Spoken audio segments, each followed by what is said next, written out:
ओम नमो भगवते वासुदेवाय नमः. राधे राधे.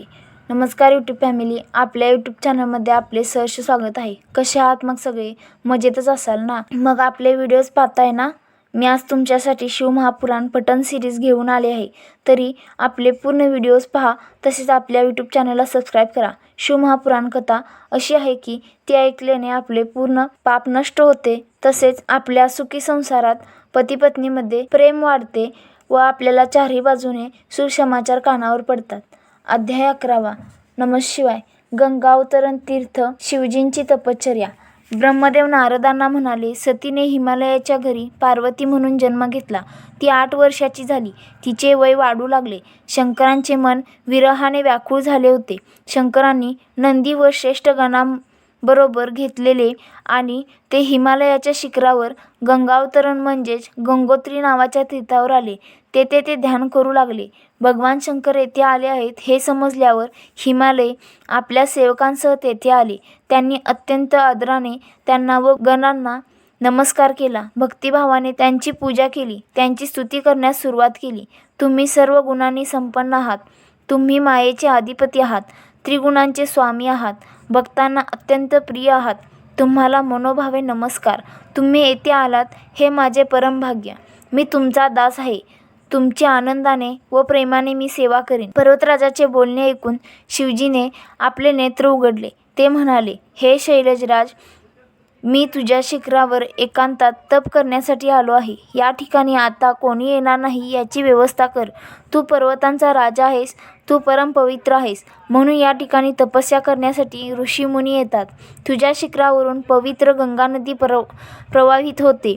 गंगावतरण स्थानी मी तपश्चर्या करणार आहे. त्यामध्ये कोणतेही विघ्न येणार नाही याची काळजी घे. हे ऐकून हिमालय अतिशय आनंद झाला. तो अत्यंत नम्र भावाने म्हणाला, तुम्ही येथे तपश्चर्या करण्यासाठी आला आहात, तरी मी आपला ऋणी आहे. तुम्ही शांतपणे तपश्चर्या करा. येथे तुम्हाला कसल्याही प्रकारचा त्रास होणार नाही. त्यानंतर हिमालय आपल्या घरी गेला. त्याने मेनेला सर्व वृत्तांत सांगितला. आपल्या सेवकांना बोलावून घेतले आणि सांगितले की कोणीही गंगावतरण स्थानाकडे आता जाऊ नये. अध्याय 12. पार्वती सेवेसाठी का नको? ब्रह्मदेव नारदांना म्हणाले, हिमालय सुगंधी फुले आणि मधुर फळे घेऊन शिवजींच्या कडे गेले. त्याने आपल्या कन्येलाही बरोबर घेतले होते. त्यांनी महादेवांना वंदन केले, फुले फळे अर्पण केली आणि सांगितले की माझी कन्या पार्वती आपल्या 2 सखीसह तुमची सेवा करण्यासाठी येथे राहू इच्छितात. हिमालयाचे बोलणे ऐकून शिवजीने आपले डोळे उघडले. त्यावेळी त्यांना लावण्यवती पार्वती समोर दिसली. तिचे अंगकांती निळ्या कमळासारखी होती. मुख हे चंद्रसमान सुंदर होते. नेत्र विशाल व भावपूर्ण होते. कानातील आभूषणे शोभून दिसत होती. अशा पार्वतीला पाहून शंकरांनी डोळे मिटले आणि ते पुन्हा ध्यानमग्न झाले. हिमालयाच्या मनात अनेक शंका निर्माण झाल्या. ते म्हणाले, आपण माझ्यावर दया करा. या दासाकडे पहा. तुमची परवानगी असेल तर मी पार्वती रोज तुमच्या दर्शनासाठी येऊ. शिवजीने डोळे उघडले आणि म्हणाले, हिमालया, तू रोज माझ्या दर्शनाला आला तरी चालेल, परंतु पार्वतीला घेऊन येऊ नकोस. हिला घरी राहू दे. हे ऐकून हिमालय म्हणाला, पार्वतीला घरी राहू दे असे आपण का म्हणालात? माझी कन्या आपली सेवा करण्यास अयोग्य आहे का? कृपा करून माझ्या मनातील शंका दूर करा. तेव्हा भगवान शिवजी म्हणाले, हे हिमालया, तुझ्या मनात काही शंका ठेवू नकोस. तुझी कन्या शुभ लक्षणांनी संपन्न अशी आहे. ती सौंदर्यवान आहे. तिच्याकडे पाहिले तरी मनात विकार उत्पन्न होणार. यासाठी तिला माझ्यासमोर आणू नकोस. एवढेच मी सांगितले. तपस्वी लोकांनी स्त्रियांपासून दूर राहिले पाहिजे. स्त्रीच्या सान्निध्याने मनात विकार निर्माण झाला की वैराग्य तप हे नष्ट होऊन जाते. यासाठी तुझी कन्या माझी सेवा करण्यास राहणे योग्य नाही. अध्याय 13. शिवपार्वतीचा तत्वज्ञानपर संवाद. ब्रह्मदेव नारदांना म्हणाले, हे मुने, शिवजीचे उद्गार ऐकून पार्वतीने शंकरांना नमस्कार केला आणि ती म्हणाली, हे विभो, तुम्ही तर तपस्वी आहात. सर्व कर्मे करण्याची जी शक्ती तिलाच प्रकृती म्हणतात. या प्रकृतीमुळे उत्पत्ती, स्थिती, लय निर्माण होतात. तुम्ही स्वतः कोण आहात? प्रकृती नसेल तर शरीर कसे प्राप्त होईल? लोक तुमचे स्मरण करतात, वंदन करतात. याला प्रकृतीचं कारणीभूत आहे. शिवजी म्हणाले, कठोर तपश्चर्या करून प्रकृतीचा नाश केला पाहिजे. तत्पुरुषांनी प्रकृतीचा संग्रह करू नये, त्यांनी निर्विकार अवस्थेत राहिले पाहिजे. पार्वती म्हणाली, हे प्रभो, आपल्या मुखातून आता शब्द प्रकट होताच ती प्रकृतीच नाही का? तर मग तुम्ही प्रकृतीपासून निराळे कसे आहात? संपूर्ण जगत सदैव प्रकृतीने बुद्ध आहे. आपली व सृष्टीतील सर्व कार्ये प्रकृतीमुळे होतात. हे महादेवा, तुम्ही प्रकृतीपासून वेगळे आहात का? मग तपश्चर्या कशाला करता? तुम्ही प्रकृतीपासून वेगळे आहात, मग स्वतःला जाणत नाही का? जोपर्यंत इंद्रियांनी सर्व गोष्टींचे आकलन होत नाही, तोपर्यंत ज्ञानी लोकांनी हे सर्व बुद्धीचे कार्य आहे हे जाणावे. तुम्ही पुरुष आहात आणि मी प्रकृती आहे हे जाणावे. शिवजी म्हणाले, तुला माझी सेवा करायची असेल तर मी तुला अडवत नाही. तू नित्य नेमाने येथे येत जा. पार्वती कधी आपल्या पित्याबरोबर तर कधी आपल्या सखीबरोबर शंकरांची सेवा करण्यासाठी नित्याने येऊ लागली. ती शिवजींची षोडोपचार पूजा करत असे. अत्यंत आदराने त्यांना वंदन करीत असे. ती आवडीने आश्रम स्वच्छ करीत असे. सुगंधी फुले, मधुर फळे, कुश व समिधा आणण्याचे काम करत असे. आश्रमातील अन्य कामेही करीत असे. कधीकधी तिच्या हृदयातील प्रेम गायनाच्या रूपाने प्रकट होत असे. पार्वतीने बराच काळ शिवजींची सेवा केली. कामदेवाने शिवजीच्या मनात विकार निर्माण करण्याचा प्रयत्न केला, पण त्याचे मन जरासुद्धा क्षुब्ध झाले नाही. अध्याय 14. वज्रांगाचा जन्म, कर्म आणि साधना. नारद ब्रह्मदेवाला म्हणाले, हे भगवान, ज्यांनी देवतांना अतिशय त्रास देण्यास सुरुवात केली, स्वर्गावर अधिकार गाजवले, तो तारकासूर कोण होता? कृपया सविस्तर सांगा. ब्रह्मदेव म्हणाले, देवर्षी मरीची नावाच्या माझ्या पुत्राला कश्यप नावाचा पुत्र, त्याने दक्षाच्या कन्येशी लग्न केले. तिला 2 पुत्र झाले, मोठा हिरण्यकश्यप आणि लहान हिरण्याक्ष. त्यांनी सज्जनांचा छळ करायला सुरुवात केली.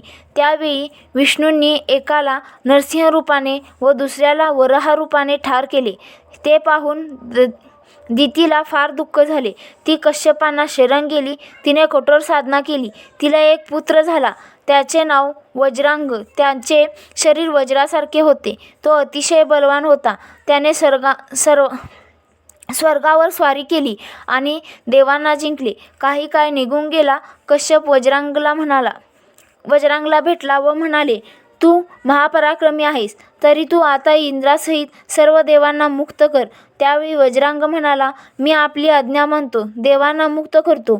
आता मला तुम्ही तत्त्वज्ञान सांगा. त्याचे चिंतन करून मी सदैव आनंदात राहील. मी वज्रांगाला तत्त्वज्ञान समजावून सांगितले. त्याला समाधान वाटले. तत्त्वज्ञान ऐकून तो फारच आनंदी झाला. वरांगी नावाच्या सुंदर स्त्रीशी त्याचा विवाह झाला. आता वज्रांगाने आसुरी भाव सोडलेला होता. आता त्याचे कोणाशी वैर राहिलेले नव्हते. तो सात्विक वृत्तीने मी वज्रांगाला तत्त्वज्ञान समजावून सांगितले. त्याला समाधान वाटले. तत्त्वज्ञान ऐकून तो फारच आनंदी झाला. वरांगी नावाच्या सुंदर स्त्रीशी त्याचा विवाह झाला. आता वज्रांगाने आसुरी भाव सोडलेला होता. आता त्याचे कोणाशीच वैर राहिलेले नव्हते. तो सात्विक वृत्तीने राहू लागला. त्याची पत्नी मनोभावे सेवा करणारी होती. एके दिवशी वज्रांगाने तिला विचारले, तुला कोणता वर हवा आहे? त्यावेळी वरांगी म्हणाली, मला महाबलवान शक्तिशाली पराक्रमी पुत्र द्यावा. पत्नीचे बोलणे ऐकून वज्रांगाला धक्का बसला. त्याने विचार केला,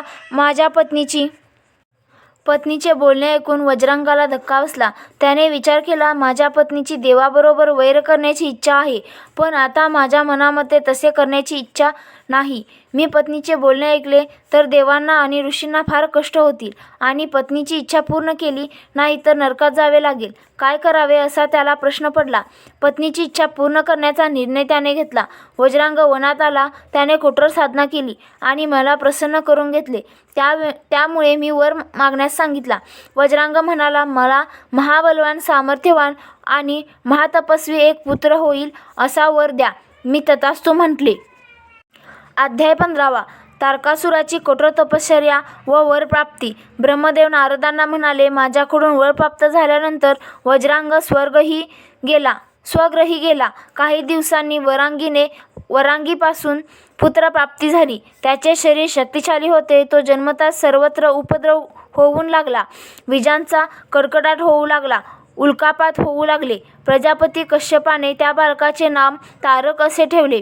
तारकाचे वाढ भराभरा होऊ लागली. त्याचे शरीर धिप्पाड होऊ लागले. तो मोठा झाला. आईची आज्ञा घेऊन तो वनात तपश्चर्येसाठी गेला. मधुवनात तो तप करू लागला. प्रारंभी एका पायावर उभा राहून तो तप करू लागला. त्यानंतर दोन्ही हात वर करून त्याने कठोर तप केले. त्यानंतर पायाच्या एका अंगठ्यावर उभा राहून त्याने तप केले.